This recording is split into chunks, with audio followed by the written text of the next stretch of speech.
జీవితం మొత్తం నిస్సారమే, అనుమానం ఏం లేదు ఇక్కడ. ఎందుకంటే ఏ అనుభూతి కూడా 10 సెకండ్ల మించి ఉండదు. ఎంత మధురమైన పదార్థమైనా మీరు తినండి, దాని ద్వారా మీకు కలుగుతున్న అనుభూతి ఉందే, తీపో కారమో ఏదో, అది ఎంతసేపు ఉంది అని గడియారం పెట్టుకుని లెక్క పెట్టండి. జీవితాన్ని పరిశీలించడం అంటే అది. ఒక గులాబ్ జామ్ తిన్నారు, నేను గులాబ్ జామ్ తినందే ఉండలేనండి, షుగర్ పేషెంట్ అయినా సరే తినాల్సిందే అనేవాడు గులాబ్ జామ్ తింటూ ఆ తీపి అనుభూతి ఎంతసేపు కలుగుతుందో గడియారం చూసుకుని లెక్క పెట్టండి. Not more than 10 seconds.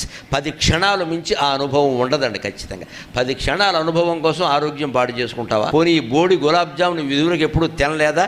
70 ఏళ్ళు తినేగా ఈ రోగం తెచ్చుకున్నావు. మానేయలేమా? మనిషి అనుకుంటే ఏమైనా చేయగలడు ఖచ్చితంగా. అందుకే చెబుతున్నారు సంసారం నిస్సారం. నువ్వు పదవులు కానీ పెదవులు కానీ డబ్బు కానీ ఏ భోగాలు కానీ నిస్సారం. అది టేస్ట్ అని నువ్వు అనుకుంటున్నావు, ఇట్స్ వేస్ట్. దానికోసం మళ్ళీ హత్యలు చేయడం ఏమిటండి, గొడవలు ఏమిటండి, అనవసరంగా ఉచితంగా వచ్చినా సరే అవతల బారేయాలి.